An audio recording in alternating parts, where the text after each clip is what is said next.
KMC here. Today I'm going to talk to one of my best friends, Jeffrey Norman. He is such a great guy. He is the Vice President in Communications and Public Relations for the McCallum Theatre.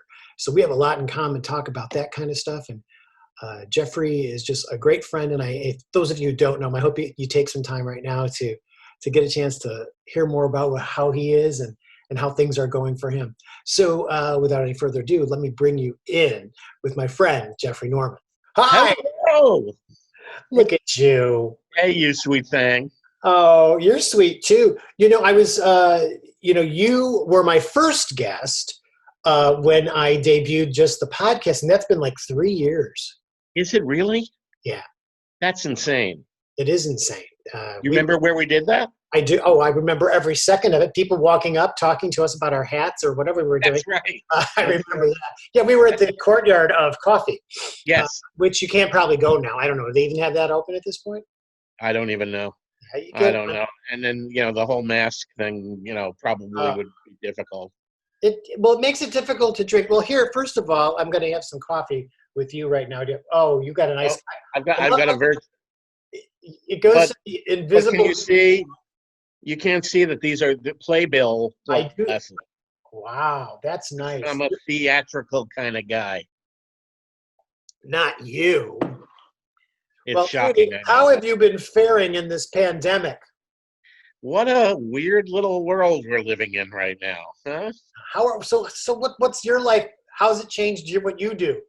Well, what actually it has changed is I decided that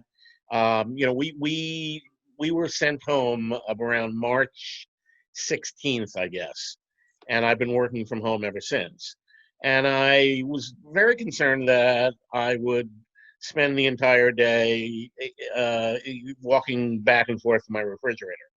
And I'm not that technically inclined, so I couldn't actually get a padlock for it.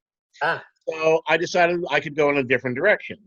And I have actually been walking between 5 and 6 miles every morning for 5 months now. I'm actually in Iowa now. But which has been wonderful and heart healthy. I haven't really lost a lot of weight, but things are shifting a little bit. That's good. That's good. And I've taken on a new little hobby, which is I actually photograph while I'm walking. There's some weird things on people's lawns in this valley. I just have to say. And you have been documenting all of these. Are you going to do a book or something? You really need to do something. I'm gonna at least do a Shutterfly thing or something like that. But I'm kind of, sometimes they're right there, like by the sidewalk, so you can get a good shot of them. Other times I have to sort of walk up people's driveways and hope that they don't, catch me.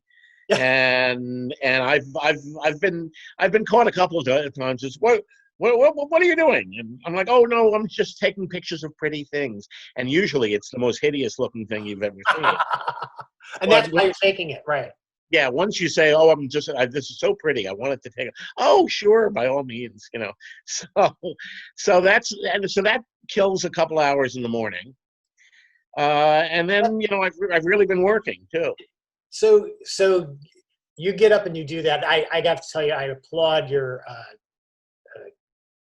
You stick with it. You're so good at it, and you share it with us, which I think is great. I mean, I look forward to it. So don't stop doing it. Well, that's, it's funny. I have some friends on the East Coast, and one of my dear friends that I've known, we used to do theater together. She said, no pressure or anything, but your pictures are the only thing that get me through the day. So I get up in the morning and it's like, oh my God, I've got to go. I don't want to disappoint my friend, It's really what we're doing to surviving. For me, it's doing this again. Yeah. And which for me, it's good for me. If anyone else is watching and living it, loving it, great, good for you. But I get a chance to talk to my friends and this is very cool. I'm glad you're doing it. And chat about things that we love and what we do. And right now, everything is the pandemic, and I think we're all just living in a different world than we knew 4 or 5 months ago. And I never thought we would be like this. I mean, I just didn't. And the truth is, we really don't know what tomorrow is going to bring us. the changes in the world itself are, it's frightening. But Yeah, I think honestly that the until there is a vaccine, we won't go back to anything even approaching normal. and, and that, It's scary. well, and then it's how do we survive until then? Because that could be a ways away. It could be a ways away. And Yeah, it's obviously impacted my industry. So I yeah, guess I don't know if you introduced me on the way in or anything, but yeah, I did. Tell us, okay. tell us like what's going on in the world of the McCallum Theatre. Yeah, it's it's nothing basically. Not really true. We actually one of the things that our education department does every year is a wonderful thing called Open Call, Oh, that was great. and it's a talent competition every year, and they're usually about 19 or 20 acts, and it's singers and dancers and bagpipers and tap dancing, whatever. And it's when I first got there, I was like, oh, good Lord, I can't believe I'm going to have to sit through this. And it's done so professionally. We have an amazing professional team, of designers and lighting and costume and makeup designers, and then Kaisa Thurston Frary, who is our VP of Love her. Love Education, is so brilliant, and she usually writes a finale song, and Paul Cracchiolo is the musical director, and and it's just wonderfully put together. So obviously we couldn't do that this year, and it was heartbreaking because it usually sells out 4 performances, Oh yeah, it's but the finalists had already been selected before we were shut down, and they actually had also done these little video vignettes of them that usually precede them on stage. correct. So we had those in the can. They had actually written the finale song, and so you've seen, I'm sure, a lot of these individually recorded things. Well, we did that. We sent the music to all of the participants.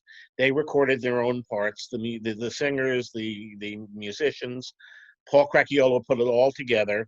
And one day, well, actually 2 days, in, I guess, May, we brought them out to the Living Desert, all the contestants aged 8 to 89, and we did a music video. And everybody was socially distanced, and so the tap dancers were there, and the instrumentalists were there, and the singers were there, and they all got to participate in this final, in this finale number.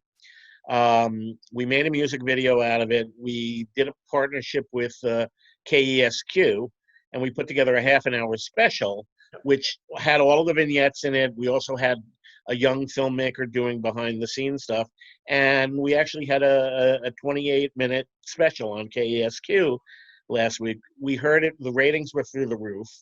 I put it up on our YouTube page. Before this, the largest amount of viewers on anything on our YouTube page was 75. So far, both the video and the entire program have had over 1,200. it's amazing. And Yeah. we were tuned in, and I saw, was it maybe just yesterday? Did you post? There's a link now. People can just go and watch it. Yes. Is it on and I will make sure that somehow during this, it's posted up here so we can. Oh, that would be great. Yeah, because I want people to see it. That show, that particular show. When I first moved here, and my husband Mark does so much work with Kaisa and on the promo stuff and the graphics, that we would always get to go see these things, the choreography festival. Yeah, yeah. And at first I was like, oh, how am I going to sit through this? And then it was open call. I'm like, oh my God, it's like a director. You know how it is. We're going to listen to all these people. The finale every year, Yeah. tears. I mean, yeah, it's so joyful. And to see that, like you said, the ages you've got them up to. So how old did you have this year? You said 8 to 89. Wow. Yeah.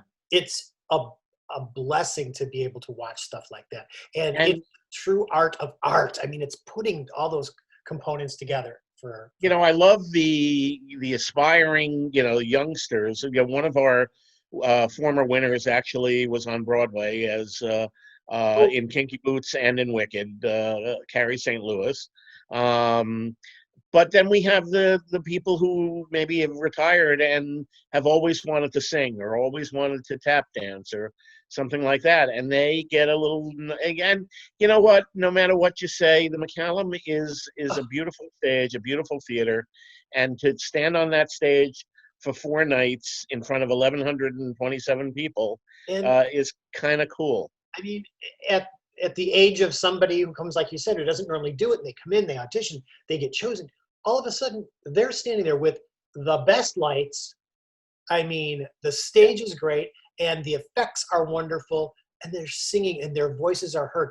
Whether it's good, bad, or you don't care, they've always been good, though. I got to say, Yeah. I've enjoyed whatever is presented. But I'm just saying, the idea to get up there, even these little kids sometimes are up there. I don't know that Oh. as a small child, as hammy as I could be, I don't know that I could have done that with that many. Yeah, the poise. I mean, some of these little 8-year-old piano players, Oh, and I mean, it's extra. Well, that's why it's a program of our education department, though, because of the week that they spend putting all of that together, they're really learning from some of the top professionals in the business.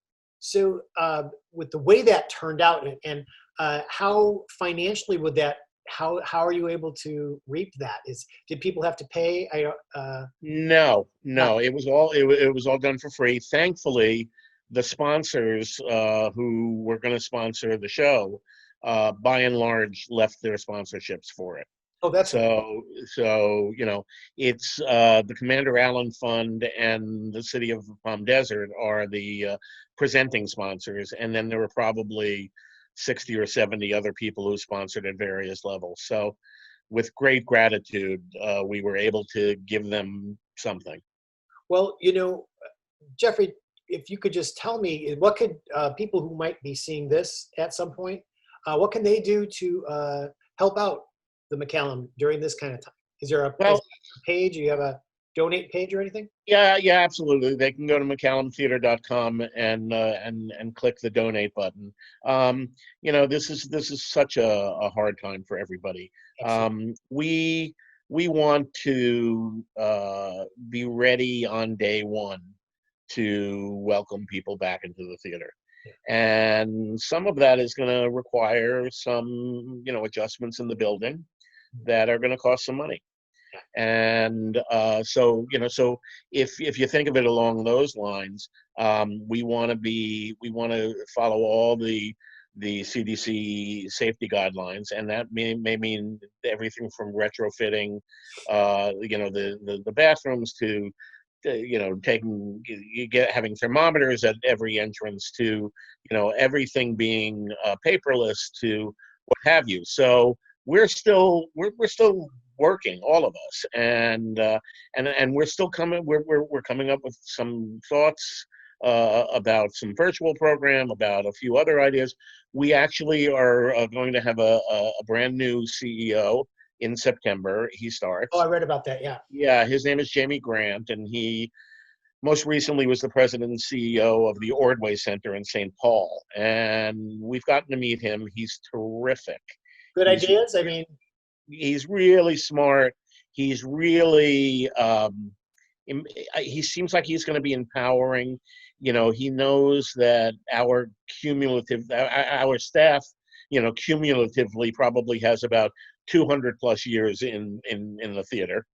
wow. Um, so, and he said something really interesting, that he's scored enough touchdowns in his life that he doesn't need to do that anymore. He needs to be the one to allow his team to do that.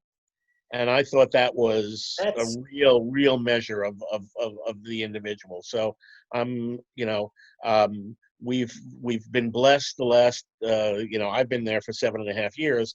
We've been blessed with wonderful leadership by virtue of Mitch Gershenfeld, who has now retired, and he's going to be a consultant on programming.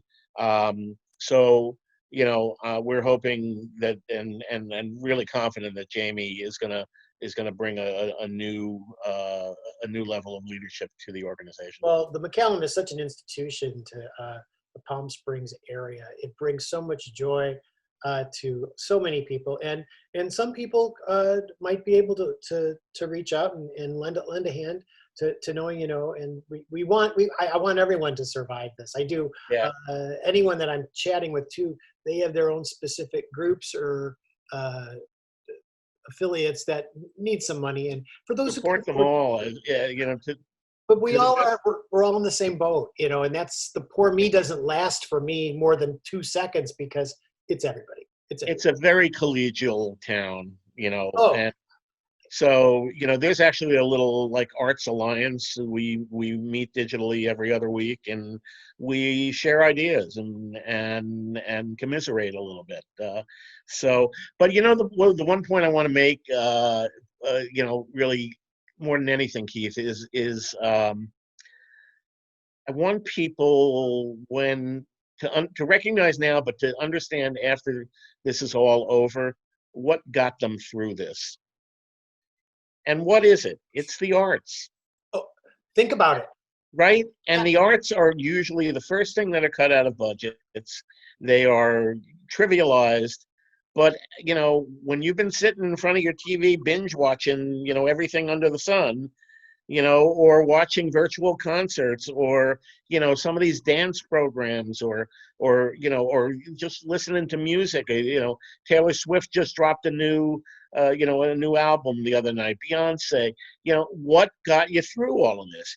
It's the arts. I can't imagine anyone saying that didn't affect them at all. And if you tell me on the other side of this that wasn't the case, I'm going to call you on it. Okay. Because it's through everything else, and there's so many important things to support right now. But honestly, the arts sustain us. Children learn better through the arts. Oh, yeah. It's just every study in the world shows that. So I hope that people will understand that, will recognize that, and to the ability that they can, will support it. So what are you doing to get through it? What are you watching? What do you do when you're not out taking pictures and you're not working? Well, I don't know why. I seem to be watching the Food Network a lot because and I'm not a cook at all, although I have been cooking a couple of things, which I think is one of the signs of the apocalypse. So, I try to limit myself on the news, but I'm not very successful on that. The one new show that I enjoy I'm finally catching up on Mrs. Maisel. I've been enjoying The Politician. That Hollywood thing that Ryan Murphy did was amazing. That was good. I'm enjoying this NBC show called Zoe's Extraordinary Playlist. Mark has told me about it. Yeah. So those are the kind of things. It's not anything I ever had, I don't want to say time for, but you needed to make time to do stuff like that. And because our lives were so busy with all the activities we do with our work, and then the extracurricular, going to see shows, going to events, and those things have all shut down. So it was like, oh, so now I'm, 24/7 in these confines, except when I go out to the grocery store, which is the only time I get exercise, is walking up and down the aisles. But that's it. So I cook, I freeze. And you're a good cook, though. Well, thank you. Well, honey, I'm getting better. I mean, because I just keep trying and trying now. Yeah. And Mark has said enough is enough. He's like, he says, I only want to eat this now and not that. So it's a little bit different. So anytime I say, what do you want? If you order out, get something healthy. Well, I mean, I'm not, but so we go out. You've been going out or doing takeout? Yeah, some. I've only been to a restaurant once, and I think we're gonna do it tonight again, just because friends of ours just had a sad day yesterday, so we're gonna take them out. That's nice. Yeah, and but yeah, I'm not really proud of how freaked out I get when I'm outside. Like when I'm walking and people are walking by me without their masks on. It's just, part of me the Jersey in me wants to get confrontational, and just punch them. But it's like, what part of what's going on are you not understanding? And what's sad is, I mean, they're not understanding it, and they're not getting it is going to affect everybody. Absolutely. And I don't want to get political, but it's become it's been weaponized, and that's And a disgrace. the example in some cases are fight hard, be loud, stand up. And I think that's a little bit too much for me. I mean, Yeah. I am not a big confrontation guy, but and I don't want to ever get into it with someone about, hey, this is what you believe. That's fine. It's fine. I don't need, but don't rub it in my face and don't call me out. I don't like that stuff. The other thing is, they're fun accessories. Now you've seen, I may have to go to Masks Anonymous. I may, after this is all over, I may have to go to AA and to MA. Because I just, that looks cute. And so all of a sudden, 4 weeks later, I don't remember ordering them. How many do you have? How many do you have? I probably have about 24 now. Yeah. Well, save them, because, years from now, when people talk about this depression, it'll be a collector's item. I'll make them into a quilt. Yeah. You know what? Don't give everybody the idea. That might be mine. Oh, I need money now. We're getting older. We need a nest egg of some sort. I know. Oh, honey, what happened to the days when life was so easy and you could just put on the television and watch like Merv Griffin saunter onto the stage and watch Toady Fields and Mason Reese and How about? Do you remember Toady Fields? I mean, of course you do. Of course, yeah. I just, growing up, I just thought she was the best thing in the world. And I've been doing some research online and stuff and looking at old clips and old stuff and funny. When you think about, people like Toady Fields and Phyllis Diller and Joan Rivers, how hard that was for a woman at that time. They really, I mean, I can't even imagine the hardship that they went through, but they broke down bad. There wouldn't be an Amy Schumer, right, or a Sarah Silverman, or any of these women today, Tina Fey, if it weren't for those ladies. It just amazes me because I do appreciate, and I know you do too, like that where they came from. You can see in that Miss Maisel show too on that, and then you're kind of like, oh, and then it's like, is that part of the Joan Rivers story to a degree, And Joan, had her struggles too. And even now at my age, 34, I wonder, I look back and I kind of go, they were very influential in my life. I study how comedians work. I just study the pattern, the expressions and stuff like that. And it's amazing to me still how for me, it really holds up. I've had a chance to watch a lot of TV.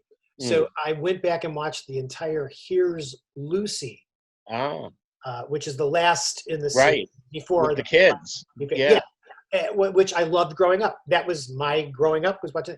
And then I went, as each one came on, it was like, oh, look at this, star who Lucy was like, Joan Rivers, Toady Fields is on there. You got Milton Berle, all those things. And I'm kind of like, well, they really were part of the fabric of everything. Wow. Well, and what about the Carol Burnett show? I mean, that was genius. It still holds up. That was my biggest passion, was staying up to see that show. And I mean, Tim Conway and Harvey Korman in the dentist office is. I still laugh. I can watch it all the time and get the same. And get the absolutely. It's genius. It's genius on their part too. Carol Burnett is such a, oh my God. Now, wait. You were saying you studied. Would you ever have the guts to do stand-up comedy? I do stand-up comedy. Do you know what I'm saying? I do it, but I wouldn't. If I had to do it, I wouldn't do it in front of an audience. So That's what I'm saying. Yeah. I've never. But it's funny because we're both performers. We're both we both sung publicly and all of that, which takes a certain degree of chutzpah in and of itself. But you're usually doing somebody else's lines, and you're not as naked and vulnerable as you would be. I would be. I don't think I could do it. It would be blue. It would be. I would probably. Well, But but you know how that is. I mean, I know I can do that in conversation. Yeah. When and where it goes, and you can sense whether it's being well received or not. I think it's tough when you look at some of those people working so hard, and all of a sudden there's nothing there. Oh my God! And the bombing. I mean, they say you have to go through, a couple of bombs to. That's the part I wouldn't really like. But I mean, no. Oh my God! If someone wants to come and listen to me do 20 minutes of something, they're more than welcome to. My donate button is right. As soon as it's safe, I'll be the first one to buy a ticket, baby. Well, sweetie, I'll be the first one to pick you out of the audience and just start chatting with you. And but you may have to ixnay on the licking the ear a. Just okay. saying. That's just fair. saying. That's fair. For a while until the vaccine. Oh my God. Well, I hope this vaccine comes up soon, because this has just been, I miss hugging people, and I know that's the hardest thing. And I was at the doctor's office, and the nurse practitioner had to touch me, and I was like, oh my God, nobody's touched me in 3.5 months, And I find myself, when I'm at the grocery store, if I hear someone sneeze, I want to duck and cover. Oh my God. I'm like, oh my God, it's out there. It's in aisle 3. This very early on, and it may have been before we were wearing masks. I was in an aisle, and this other guy was there, and this older woman was there, and she starts hacking like nobody's business. You never saw two people move faster in your life. Well, it's very strange. It's very strange. And and I know that it's out there, right? So yeah. You do the best you can to keep away from it, and you don't want to, did you get tested? Did you go and do any of that? I haven't, because thankfully I haven't had any symptoms. But yeah. Which I think they only want you to go if you're really experiencing something. Right. But I know at least 6 people who have died. And some of them were quite elderly, but some were not. And it's heartbreaking. It doesn't seem to be something targeted. It's just random and sad. It really is. Mark really loves to be in the front line of everything, right? So he wanted to go get tested, so he did, and then he told me yesterday, oh yeah, I got my results, and I don't have COVID. I said, well, then neither do I. I don't. Right. I'm figuring if I've been with you here 24/7, I haven't brought it home to you from the grocery store, so I think we're good. But he goes, that's not necessarily true. I'm like, So, but I think he just wants me to go out there and get tested, which is an awful procedure in some instances. I guess they stick things. That's what I hear, but for a couple of seconds.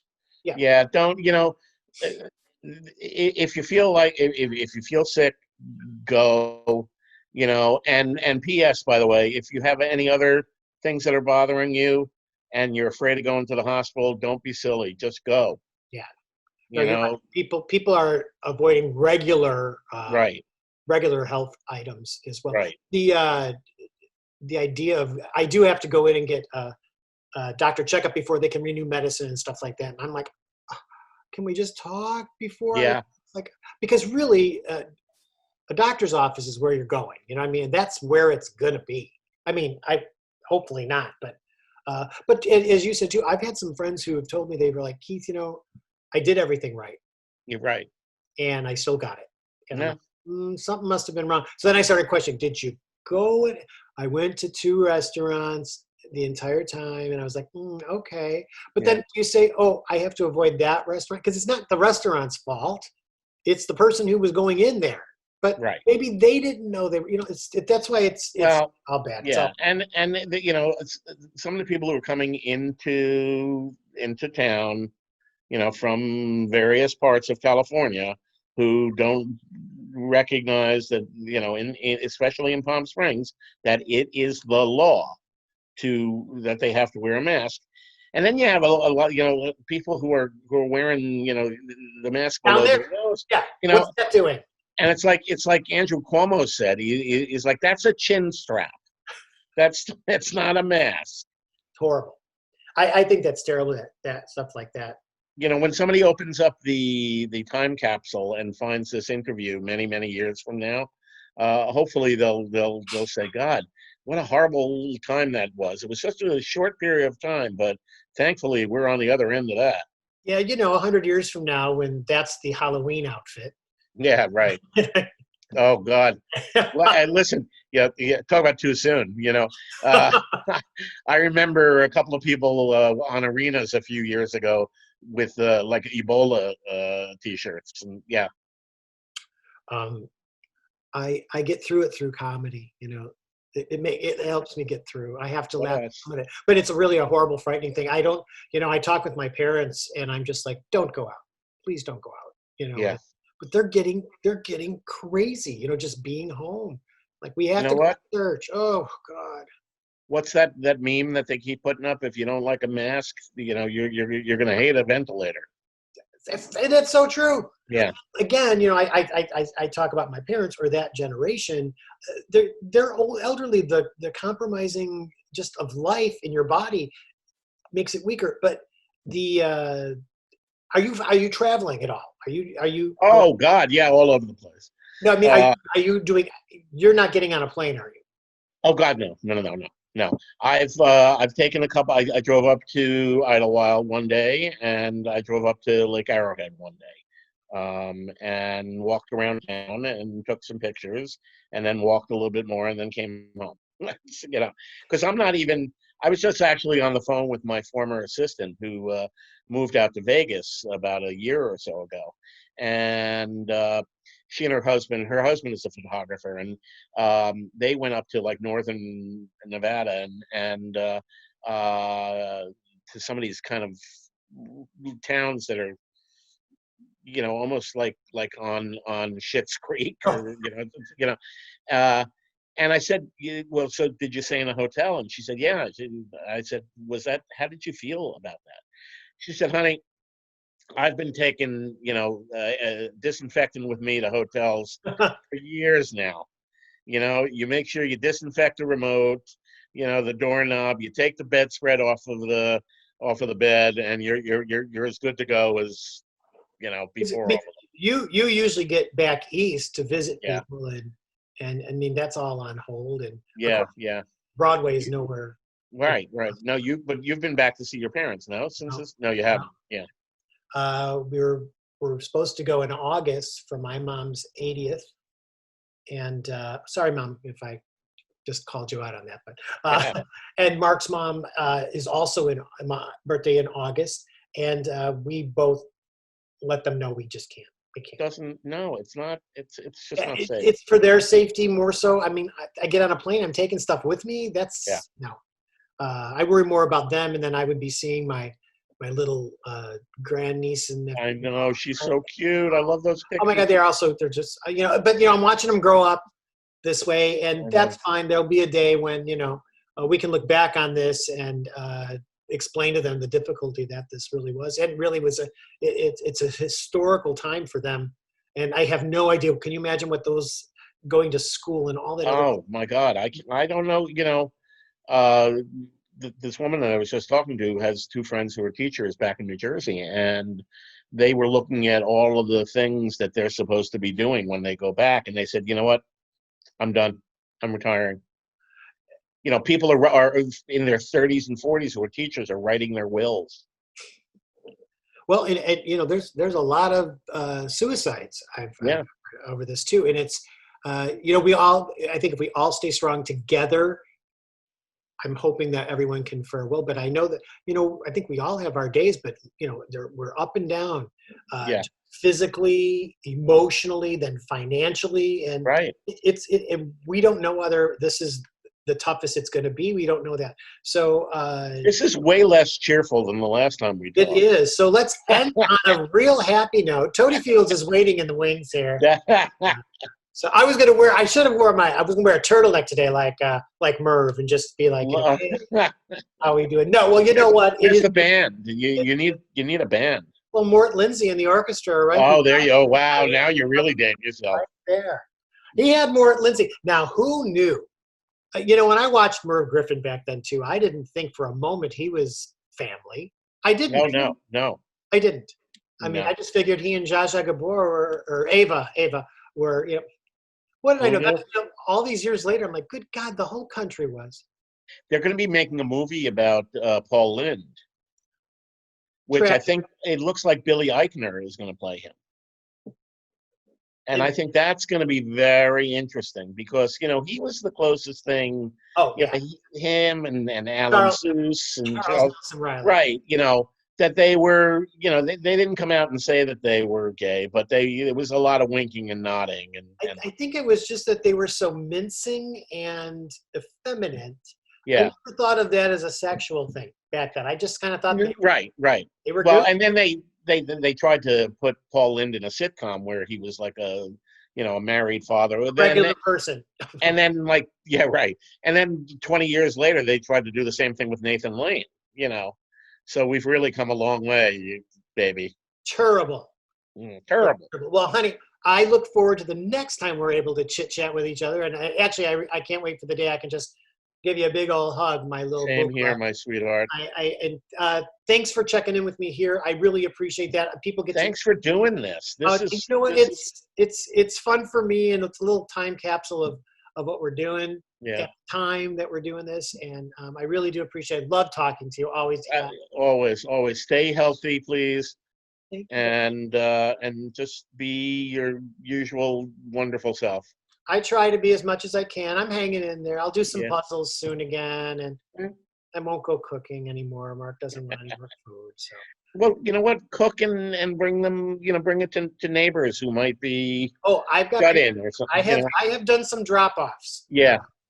So maybe you start a little catering business. I'll have the masked caterer. Yes, the masked caterer. Well, darling, I love you so much. I hope everyone has enjoyed seeing Jeffrey as much as I have. And Jeffrey, you take care of yourself, and we will talk to you all soon, okay? All right, honey. Bye-bye. Bye.